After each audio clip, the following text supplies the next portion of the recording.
स्वागत है आपका। नमस्कार, मैं हूं आशीष चतुर्वेदी और मैं हूं वरुण दुबे। और सबसे पहले आशीष ये देख लेते हैं कि किस तरह से ग्लोबल संकेत देखने मिल रहे हैं। आज जो सेटअप है वो एक्चुअली काफ़ी अच्छा दिख रहा है। इनफैक्ट मैं आपकी हेडलाइंस पढ़ रहा था, देख रहा था कि आपकी हेडलाइंस ने पूरा समअप कर दिया कि आज एक्चुअली ग्लोबल मूड और माहौल कैसा है। कोरोना के केसेस बढ़ रहे हैं, लेकिन साथ साथ अगर आप देखें तो वैक्सीन की जो खबर आ रही है उसके चलते ग्लोबली अगर आप देखें तो अच्छी खासी तेज़ी देखने मिली। कल यूएस के मार्केट्स अगर आप देखेंगे तो वहाँ अच्छी खासी तेज़ी थी। इनफैक्ट आज सुबह अगर आप देखेंगे तो डाउ फ्यूचर जो है वो भी हरे निशान में कारोबार कर रहा था। देखिए किस तरह से एक 1.5% के आसपास की तेज़ी थी और डाउ फ्यूचर्स आज भी कंटिन्यू कर रहा है आधे % की तेज़ी के साथ, और वही नैस्डैक फ्यूचर्स में भी देखने मिल रहा है। और इसी का रिफ्लेक्शन आपको एशियन मार्केट में देखने मिलेगा, जहाँ पे अच्छी खासी तेज़ी है। भले वो एसजीएक्स निफ्टी हो जहाँ पे हरे निशान में कारोबार हो रहा है, 100 पॉइंट से ज़्यादा की तेज़ी। जापान के मार्केट हो, हांगकांग के मार्केट हो, सभी जगह 1% के आसपास के गेन से। लेकिन मार्केट से ज़्यादा शायद मैं अब कमोडिटीज़ को देखूंगा, क्योंकि वो आपको सही हाल बता रही है कि हो क्या रहा है।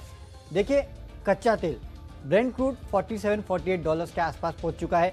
ज़्यादा नहीं, एक महीने पहले करीब $40 के आसपास ट्रेड करता है, यानी कि 20% के आसपास का उछाल वहाँ ऑलरेडी देखा गया है। और गोल्ड जो कि सेफ हेवन माना जाता था, $2000 के आसपास ट्रेड करता था, वो $200 कम हो चुका है, $800 के आसपास आ चुका है। तो ये ट्रेड आपको बता रहा है कि एक्चुअली ग्लोबल मार्केट में चल क्या रहा है। अब लोग बेट कर रहे हैं इकोनॉमिक रिवाइवल पे, और उसी का इम्पैक्ट आप देख रहे हैं कि जब कोरोना नहीं हुआ था तब भी हम 13,000 पे नहीं थे। अब सिर्फ वैक्सीन मिली है तो 13,000 के पार आप जा चुके हो, और आज फिर से एक तेजी का मूड बन रहा है। तो बिल्कुल ग्लोबल बाजार से जो संकेत है आपने बेहतरीन तरीके से समझा दिए वरुण, लेकिन सवाल यही है कि बाजार में क्या तेजी जो है बरकरार देखने को मिलेगी? देखिए अभी फिलहाल तो रहेगी, इतना तो समझ में आ रहा है। नो डाउट एक्सपायरी का वीक है, उसके पहले आपको शायद कुछ उथल पुथल देखने मिल सकता है आज और कल के बीच में। लेकिन एक बात समझ में आ रही है कि मोमेंटम है, मोमेंटम शायद जारी रहेगा। कहाँ जाके रुकेगा ये पता नहीं। जिस तरह से एफआई की बाइंग आप देखिए, 55,000 करोड़ खरीद लिए इन्होंने। आई मीन क्या समझ में आ रहा है इनको पता नहीं, और डीआईएस को क्या समझ में आ रहा है जो 35-38,000 करोड़ बेच दिया है। That's a different case. लेकिन हाँ एक बात समझ में आ रहा है, मोमेंटम अभी जारी रहेगा। कहाँ जाके फिजल आउट होएगा ये कहना काफी मुश्किल है। चलिए देखना होगा कि बाजार में जो मोमेंटम है बरकरार देखने को मिलता है या फिर यहाँ से एक ट्रेंड रिवर्सल के। लेकिन एक बात है, शायद पोर्टफोलियो चर्निंग हो सकती है, ये आपको याद रखना होगा। जो आईटी, फार्मा और जो स्टॉक्स में आपने तेजी देखी थी, हो सकता है अब इकोनॉमिक रिलेटेड स्टॉक में ये तो हमें मालूम पड़ जाएगा। आपकी लिस्ट जो फोकस लिस्ट आपने बनाई है वहाँ पर ज्यादा कॉन्सेंट्रेशन है, वहाँ पे ही चर्निंग ज्यादा देखने को मिलेगी। चलिए तो देखते वो लिस्ट को शुरू करते हैं। और पहले मैं ले लेता हूँ कैश का स्टॉक जो मुझे आज पसंद आ रहा है। उसमें एक तो है स्नाइडर इलेक्ट्रिक का काउंटर। खबर ये है कि स्नाइडर इलेक्ट्रिक जो है वो अपने जो ल्यूमिनस का कारोबार है उसको बेचने की योजना बना रहा है। उसके लिए इन्होंने सिटी बैंक को, दरअसल सिटी ग्रुप को एज अ एडवाइजर भी नियुक्त कर दिया है। और ये जो पूरी डील है ये करीब 500 से $600 मिलियन के आसपास हो सकती है। Blackstone, Carlyle, KKR, Bain Capital, Warburg Pincus, ये काफ़ी सारे लोग हैं जो शायद इसमें खरीदारी कर सकते हैं, ऐसी खबरें निकल के आ रही है। अगर ये हो जाता है तो इसके चलते स्टॉक में आपको अच्छी खासी तेजी देखने मिल सकती है। फिलहाल तो खबर है तो उसके चलते इंट्राडे में आप खरीद सकते हैं। आपको 91 के लक्ष्य इंट्राडे में देखने मिलेंगे, 86 का स्टॉप लॉस रखिए। तो इस खबर के चलते आज स्नाइडर इलेक्ट्रिक का जो काउंटर है वो आज फोकस में रह सकता है। वरुण देखो, मुझे जो पसंद आ रहे हैं छोटे साइज के, small cap mid cap space के जो बैंकिंग स्टॉक्स है ना, मुझे काफी ज्यादा पसंद आ रहे हैं चार्ट्स पर। और एक बैंक है जो लगातार मेरे रडार पर रहता है, डीसीबी बैंक। फंडामेंटल तौर पर भी मुझे पसंद है, निवेश के तौर पर भी मैंने इस स्टॉक को रिकमेंड किया है। लेकिन मुझे लग रहा है कि यहाँ पर अगर आप देखें तो अच्छे कंसोलिडेशन के बाद एक ब्रेकआउट देखने को मिला। हालांकि अगर आप कल के सत्र में देखें तो ऊपरी स्तर से थोड़ी सी गिरावट देखने को मिली थी, लेकिन जो कंटिन्यूएशन मूव है मैं इसके ऊपर बेट कर रहा हूँ, जिसके चलते मैं मान रहा हूँ कि आज भी दिन के दौरान आपको लगभग 3 से लेकर 3.5% तक के मूव देखने को मिल सकते हैं। 96 की क्लोजिंग है, 99 रुपए के लक्ष्य लिए खरीदारी करेंगे और केवल ₹94.70 का आपको एक स्टॉप लॉस लगाना है। अगली जो कैटेगरी है वो एफएनओ स्पेस से, और यहाँ पर मैंने एक ऑटो स्टॉक को चुना है, दिग्गज ऑटो स्टॉक मारुति। देखिए नो ब्रेनर स्टॉक है और अनडिस्प्यूटेड लीडर है। अगर आप पैसेंजर व्हीकल सेगमेंट में अगर आप देखें तो मारुति जैसा स्ट्रॉन्ग प्लेयर नहीं है, जितना बड़ा डिस्ट्रीब्यूशन नेटवर्क इनका है पूरी ऑटो इंडस्ट्री का नहीं है। अब मारुति को फ्यूचर्स में यहाँ पर खरीदारी की राय मैंने इसके लिए दी कि जिस तरीके का टेक्निकल सेटअप देखने को मिल रहा है, मैं मानता हूँ कि यहाँ पर आपको एक सस्टेनेबल तेजी देखने को मिलेगी। स्टॉक ने अच्छी खासी रिकवरी तो दिखाई है, लेकिन अब जो पैटर्न फॉर्मेशन हुआ है कंटिन्यूएशन मूव का है, असेंडिंग ट्रायंगल पैटर्न बना हुआ है और बहुत ही सिंपल है आइडेंटिफाई करने के लिए। मैं एक बार गुजारिश करना चाहूँगा, जो दर्शक इस पैटर्न को नहीं जानते, एक बार आप डेली चार्ट पर देखिए, आपको ये समझ में आ जाएगा कि जिस तरीके का स्ट्रक्चर बना हुआ है यहाँ पर बहुत ही ज़्यादा बुलिश सेंटिमेंट्स देखने को मिलेंगे। इंट्राडे बेसिस पर भी हो सकता है कि यहाँ पर तेजी देखने को मिले। 7,380 रुपए के लक्ष्य के लिए आप यहाँ पर खरीदारी करेंगे और केवल 7,070 रुपए का आपको स्टॉप लॉस लगाना है। चलिए, तो आपने तो खरीदारी की सलाह दी है फ्यूचर में, लेकिन मैं एक बिकवाली की सलाह दे रहा हूँ और वो है बर्जर पेंट्स का काउंटर। क्योंकि देखिए, कच्चे तेल में जिस तरीके से उछाल देखने मिला है ना, ये थोड़ा प्रॉब्लमेटिक है और पेंट कंपनीज के लिए शायद थोड़ा प्रॉब्लमेटिक हो सकता है। क्योंकि आपको याद होगा, जब कच्चे तेल में गिरावट आई थी तो किस तरह की तेजी इन काउंटर्स में देखने मिली थी और किस तरह के मार्जिन्स इन कंपनीज ने एंजॉय किए थे। लेकिन अब अगर कच्चा तेल यहाँ से बढ़ता है, ऑलमोस्ट एक महीने में 20% के आसपास का उछाल आ चुका है, तो उसके चलते इन कंपनीज के मार्जिन जो है आगे जाके थोड़े तकलीफ में हो सकते हैं। हो सकता है आपको इस क्वार्टर में उसका इम्पैक्ट ना देखने मिले, लेकिन आने वाले क्वार्टर्स में इम्पैक्ट देखने मिल सकता है। और ये सारे के सारे काउंटर आप याद रखिए, या तो 52 वीक हाई पे ट्रेड कर रहे हैं या तो लाइफ हाई के आसपास ट्रेड कर रहे हैं। नो डाउट डोमेस्टिक कंजम्पशन की स्टोरी अलग है, लेकिन मार्जिन की स्टोरी यहाँ से आपको शायद थोड़ी बदलते हुए नजर आ सकती है। तो जितने भी पेंट स्टॉक्स है या फिर एविएशन स्टॉक है या फिर जो कच्चे तेल को रिलेटेड स्टॉक है, जिनके इसमें रॉ मटेरियल है कच्चा तेल, वहां आप नजर रखिए, वहां शायद आपको थोड़ा प्रेशर देखने मिलेगा। इसके लिए बर्जर पेंट्स में बिकवाली करके चलिए। 624 के लक्ष्य के लिए 650 का आपको एक स्टॉप लॉस रखना है। ये फ्यूचर्स के दाम है। अब बात करते हैं ऑप्शंस की। तो जैसे मैं कह रहा था कि कच्चा तेल बढ़ रहा है और गोल्ड गिर रहा है, तो उसके चलते मुथूट, मन्नापुरम, ये सारी कंपनीज जो है ये थोड़ी दिक्कत में हो सकती है। देखिए आशीष, वैसे तो इनका डायरेक्ट गोल्ड से कोई लेना देना नहीं है, लेकिन गोल्ड फाइनेंस कंपनीज है ये, और ये जो लोन टू वैल्यू होता है ना इनका, जैसे जैसे गोल्ड के दाम गिरते हैं वो दिक्कत में आ जाता है। और इस हिसाब से अगर गोल्ड के दाम गिरेंगे ना, तो इनका LTV रेशियो जो है वो थोड़ा दिक्कत में आ सकता है। कितना दिक्कत में आएगा, क्या होगा क्या नहीं होगा, ये तो लॉन्ग टर्म स्टोरी है, लेकिन इसका इम्पैक्ट आपको मुथूट, मन्नापुरम, टाइटन, इन सभी काउंटर्स में देखने मिलेगा। इसके लिए मन्नापुरम का 160 का जो पुट है उसको आप आज खरीद के चलिए। ज़्यादा महंगा नहीं है, 1.2 के आसपास सेट कर रहा है, तो 1.1 का स्टॉप लॉस रख लेना, ज़्यादा नहीं। और 1.5 के टारगेट के लिए आज इस काउंटर का जो पुट ऑप्शन है वो खरीद के चलिए, मंदी का सौदा बना सकते हैं। देखिए, ऑप्शंस में मैं खरीदारी वाले स्टॉक के साथ जाना चाहूंगा पंजाब नेशनल बैंक। और जैसा कि मैं लगातार आपको कह रहा हूँ कि जो छोटे साइज के बैंक है, सस्ते बैंक है, वो बहुत बढ़िया लग रहे हैं। पंजाब नेशनल बैंक, इससे पहले भी मैंने स्टॉक आपको बताया, क्योंकि स्ट्रक्चर जो है अब स्ट्रॉन्ग रिवर्सल इंडिकेट कर रहा है। स्टॉक में इतनी ज़्यादा गिरावट देखने को मिली कि अब सारे इंडिकेटर्स अगर आप देखें तो फेवरेबल नजर आ रहे हैं। और सबसे अच्छी बात ये भी है, क्योंकि एक्सपायरी केवल एक दिन दूर है, इसके जो ऑप्शंस की प्राइसिंग है वो काफ़ी ज़्यादा रिड्यूस हो चुकी है, सारी टाइम वैल्यू वाइप आउट हो गई है। तो अब क्या करना है, 30 रुपए का जो कॉल ऑप्शन है पंजाब नेशनल बैंक का, यहाँ पर आपको इसी महीने में खरीदारी करनी है और स्टॉप लॉस लगाना है 45 पैसे का। मैं मान रहा हूँ कि दिन के दौरान अगर ये स्टॉक 31 के स्तर तक छूता है तो यहाँ पर 1 रुपये 15 पैसे तक के लक्ष्य जो है मिनिमम आपको देखने को मिलेंगे। 14,000 का लॉट साइज है, तो यहाँ पर अगर आपके 50 पैसे भी बन गए दिन के दौरान तो लगभग 7,000 का मुनाफा होते हुए नजर आएगा। पंजाब नेशनल बैंक, इस स्टॉक को आपको अपने रडार पर रखना है। चलिए लिस्ट को आगे बढ़ाते हैं। अगली कैटेगरी है टेक्नोपिक, और यहाँ पर भी वरुण जो है, मैंने एक बैंकिंग स्पेस के स्टॉक को चुना है, कर्नाटका बैंक। काफी ज्यादा मुझे लग रहा है कि मेरा कॉन्सेंट्रेशन जो है बैंकिंग स्पेस पर काफी ज्यादा निर्भर हो गया है। थोड़ा सा रिस्की बेट है, लेकिन मुझे लग रहा है कि यहाँ पर एक पोजिशनल व्यू बनाना चाहिए। देखिए, हमेशा इंट्राडे ट्रेड नहीं करिए, पोजिशनल ट्रेड्स भी ज्यादा प्रॉफिटेबल होते हैं। और यहाँ पर अगर आप कैलकुलेट करके देखेंगे तो ऑलमोस्ट 20 से 21% के आसपास आपको रिटर्न देखने को मिलेंगे। 21% अगर एक साल भी मिल गया ना आपको, पर एनम भी मिल गया, तो 3 साल में पैसा डबल होता है। 21% से वॉरेन बफेट दुनिया के सबसे बड़े सफल निवेशक हो गए, इसलिए 21% किसी भी लिहाज से कम नहीं है। कर्नाटका बैंक फोकस लिस्ट में जरूर ऐड कर दिए। 47 के आसपास की क्लोजिंग है। मुझे लग रहा है कि बहुत जल्द ये स्टॉक 58 के स्तर को छुएगा। टाइम फ्रेम 3 से लेकर 6 महीने तक के देना, हो सकता है कि इससे पहले भी जो लक्ष्य है वो हासिल होते हुए नजर आए। 3 बैंक ले लिया आपने अभी तक? 3 बैंक ले लिए। 2 मेरे पास है, 5 तो मतलब बैंक निफ्टी पे आप नजर रखिएगा, क्योंकि मेरा जो टेक्निकल पिक है वो है बैंक ऑफ बड़ौदा। यहाँ पे आप खरीदारी करके चल सकते हैं। मैं इस कंपनी के चार्ट देख रहा था तो चार्ट काफी स्ट्रांग नजर आ रहे हैं, साफ साफ दिखाई दे रहा है कि यहाँ से एक बेहतर अपमूव आपको इस काउंटर में देखने मिलेगा। इसके अलावा ये स्टॉक जो है FNO के बैन से बाहर आ चुका है, तो उसका इम्पैक्ट भी जो है आपको इस काउंटर में देखने मिलेगा। इसके लिए आज आप खरीदारी करके चल सकते हैं। 48.5 के लक्ष्य के लिए 46 का आपको यहाँ पे एक स्टॉप लॉस रखना है। अब बात करते हैं फंडामेंटल पिक की। तो देखिए, फंडामेंटल जो पिक है वो कुछ दिनों पहले मेरा टेक्निकल पिक था, क्योंकि टेक्निकली इस काउंटर में काफ़ी बेहतरीन तेजी देखने मिल रही थी। मैंने आपको 60 के लक्ष्य भी सुझाए थे। स्टॉक है टाटा पावर का, और वो 60 के लक्ष्य जो है उसके आसपास ये काउंटर ट्रेड कर रहा है। तब भी मैंने आपको कहा था कि 70 के आसपास के लक्ष्य जो है आपको इस काउंटर में ज़रूर देखने मिलेंगे आने वाले कुछ दिनों में। वैसे भी जैसे कि मैं आशीष कह रहा हूँ कि जो इकोनॉमी रिलेटेड स्टॉक्स है उनमें आपको अब ज़्यादा फोकस करना चाहिए। इसके लिए यहाँ पे आप अभी भी खरीदारी करके चल सकते हैं।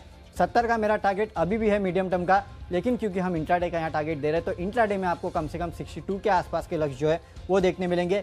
59 का एक लक्ष्य स्टॉप लॉस यहाँ पे रखिएगा, लेकिन याद रखिएगा जितने भी इकोनॉमिक रिलेटेड स्टॉक्स हैं ना, उनमें अगले मीडियम टर्म में आपको कुछ नहीं तो कम से कम 2-3 महीनों में बहुत बेहतरीन अप मूव देखने मिलेगा। टाटा पावर भी उनमें से एक है, तो यहाँ पे अपनी नज़र बनाए रखिएगा। इंट्राडे के टारगेट तो मैंने आपको दे दिए, लेकिन मीडियम टर्म के लिए अगर आप होल्ड कर सकते हैं ना, तो कम से कम 70 के टारगेट के लिए होल्ड कीजिएगा इस काउंटर को। और उन स्टॉक को अगर आप नहीं लेते तो जरूर मैं इस स्टॉक को अपनी लिस्ट में शामिल करता हूँ। कल का आपका अदानी पावर और आज का टाटा पावर, दोनों मुझे लग रहा है कि स्टॉक जो है आगे जाकर कमाल करेंगे। चलिए, फंडामेंटली मुझे पसंद आ रहा है रेमंड। जब से एफएनओ से बाहर निकला है, लोगों ने तो इस स्टॉक को भूल ही गए हैं।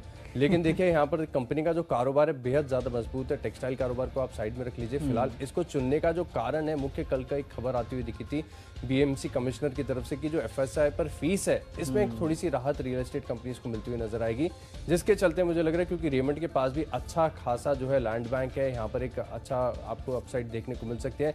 कल स्टॉक ने थोड़ा सा ही रिएक्ट किया, मुझे लग रहा है कि जितना रिएक्शन चाहिए उतना रिएक्शन अभी तक आया नहीं है। और स्टॉक में जिस तरीके का टेक्निकल पैटर्न भी बना हुआ है, मुझे लग रहा है कि स्टॉक आगे आके आपको अच्छे रिटर्न्स देगा। 319 के आसपास की क्लोजिंग है। 330 के कंजर्वेटिव पहले लक्ष्य के लिए आप यहाँ पर खरीदारी करेंगे और केवल 4 रुपए नीचे 315 रुपए का आपको एक स्टॉक लॉस इनके लैंड बैंक पे इन्होंने प्रॉपर्टी बिल्डअप शुरू भी कर दिया मेरे ख्याल से, राइट। और कोविड के पहले अच्छे खासे इनके सेल्स भी देखने मिले थे, तो शायद लोग भूल जाते कि रेमंड में भी रियल एस्टेट है, इसको टेक्सटाइल में ही याद रखते हैं। चलिए, आज देखना होगा कि स्टॉक रिएक्ट करता है कि नहीं। और जैसा कि आप लगातार कह रहे हैं कि अब इकोनॉमी रिलेटेड जो स्टॉक्स है ना, वो कहीं ना कहीं कमाल करते हुए नजर आएंगे। मैंने चुना है थर्मैक्स को, और ये भी स्टॉक देखिए ज्यादा चर्चा में रहता नहीं है। और कैपिटल गुड्स सेक्टर को अगर आप देखेंगे ना, तो इकोनॉमी का बैरोमीटर है। अगर इकोनॉमी में यहाँ से बूम आनी है तो कैपिटल गुड्स सेक्टर को परफॉर्म करना ही पड़ेगा। एलएनटी में हमने देखा कि शानदार तेजी देखने को मिली थी, एलएनटी भी मैंने आपको रिकमेंड किया है। मैंने आज चुना है थर्मैक्स को। थर्मैक्स देखिए, स्टॉक ने बिल्कुल परफॉर्म नहीं किया, लगातार यहाँ पर गिरावट देखने को मिली थी। लेकिन अब जिस तरीके का बेस और रिवर्सल स्ट्रक्चर बिल्टअप हो गया है, और स्टॉक में अच्छी बात यह भी है कि हाल ही के दिनों में अगर आप देखें तो वीकली चार्ट पर एक ब्रेकआउट भी बढ़िया विजिबल है।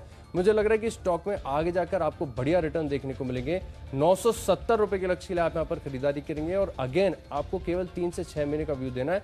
हो सकता है कि इससे पहले भी जो लक्ष्य है वो हासिल होते हुए नजर आए। डेफिनेटली, तो कैपिटल गुड सेक्टर पे आपकी नजर है, वहाँ मेरी भी नजर है। एलएनटी आपने रिकमेंड किया था, मैंने भी रिकमेंड किया था, हमारे चैनल पे काफी सारे गेस्ट ने भी रिकमेंड किया था, और मैं फिर से आपको रिकमेंड कर रहा हूँ कि एलएनटी जो है वो मेरा इन्वेस्टमेंट पिक है। अब आपको यहाँ पे कम से कम 1300 के आसपास के लेवल जो है अगले 4 से 6 महीने में देखने मिलेंगे। इनफैक्ट मुझे याद है आशीष, इसके पहले मैंने करीब 925 के आसपास से ट्रेड करता था, तब आपको निवेश की सलाह दी थी। यहाँ पे 1100 के लक्ष्य के लिए वो पार हो चुका है। आशीष, आपको याद है किस लेवल पे आपने दिया था? मैंने भी लगभग अगर आप देखें तो 900,000 रुपए के स्तर पर ही दिया था एलएनटी, और वहां से बढ़िया तेजी आई है। और ये तेजी जो है आगे भी बरकरार रहेगी। जैसे कि हम कह रहे हैं कि इकोनॉमिक रिलेटेड स्टॉक्स को आपने रडार पर रखिए, और कैपिटल गुड सेक्टर जो है वो इकोनॉमी का एक इंपॉर्टेंट बैरोमीटर होता है। तो यहाँ पे एलएनटी में जो तेजी है वो आगे और भी जारी रह सकती है। 1300 के लक्ष्य के लिए आप अगले 4 से 6 महीने के इस काउंटर को ट्रेड कर सकते हैं। बेहतरीन पैसे आपके यहाँ जरूर बनेंगे। अब चलते हैं हमारी अगली कैटेगरी जो कि है न्यूज़ पे दम। और देखिए, खबरें तो आजकल एक ही चल रही है कि वैक्सीन आ रही है, कौन ला रहा है। बहुत सारी कंपनीज है जो ला रही है, लेकिन इंडिया में कौन वैक्सीन लेके आएगा, तो है डॉक्टर रेड्डीज। क्योंकि कहीं ना कहीं खबर देखिए, रशियन डायरेक्ट इन्वेस्टमेंट फंड की तरफ से ये बयान निकल के आया है कि भारत में जो स्पुतनिक 5 के वैक्सीन का ट्रायल है वो शुरू हो गया है। तो इसके डॉक्टर रेड्डीज जो है उनके साथ इन्होंने पार्टनरशिप किया। तो भारत में डॉक्टर रेड्डीज जो है वो ये दवाई बेचने वाला है, ये पूरी तरह से तय है। और इनका जो फेज़ 2 और फेज़ 3 का ट्रायल जो है वो चल रहा है, और मेरे ख्याल से 95% इफेक्टिव रही है इनकी भी दवाई, इनके जो ट्रायल्स में है। तो इन सब खबरों का इम्पैक्ट जो है आपको डॉक्टर रेड्डीज में देखने मिलेगा। कल भी मेरे ख्याल से स्टॉक में अच्छी खासी तेजी थी, आज भी तेजी बरकरार रहेगी। 5000 के लक्ष्य के लिए आपको यहाँ ट्रेड करना चाहिए। 4880 का आपको आज यहाँ स्टॉप लॉस रखना चाहिए। डॉक्टर रेड्डीज आज फोकस में रहने वाला है।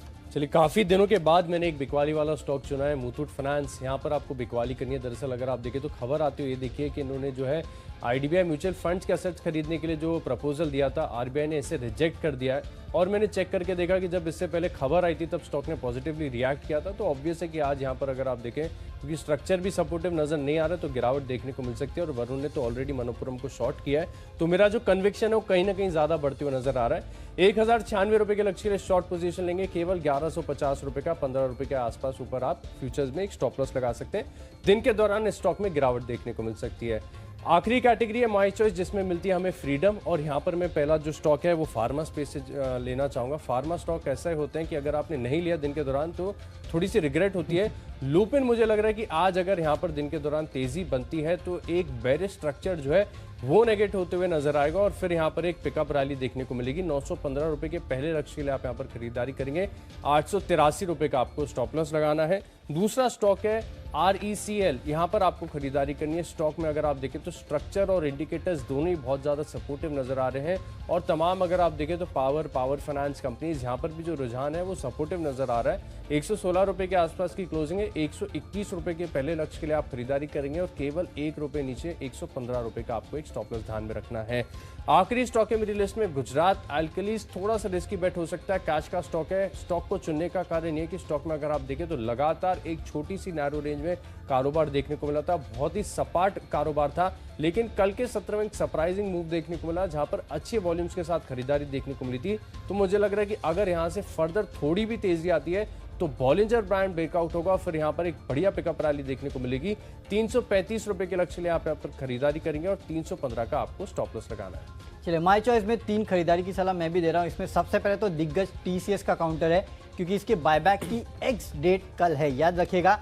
तो अगर आपको बायबैक में पार्टिसिपेट करना है ना तो कल के पहले आपको स्टॉक ले लेना है। तो उसके चलते आज थोड़ी बहुत तेजी जो है वो TCS में देखने मिलेगी। कुछ हद तक बाइंग आज TCS में देखने मिल सकती है। वैसे भी IT काउंटर जो है वो फ्लेवर ऑफ द डे हो सकते हैं। तो 2780 के लेवल के लिए आपको यहाँ खरीदारी करनी है। 2700 के आसपास के स्टॉप लॉस आपको रखने हैं।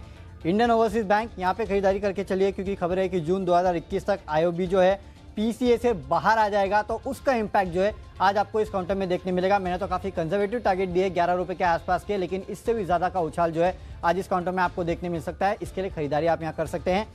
साथ ही साथ याद रखिए, Nifty all time high, Sensex all time high, volumes all time high, सब कुछ ऑल टाइम हाई पे चल रहा है।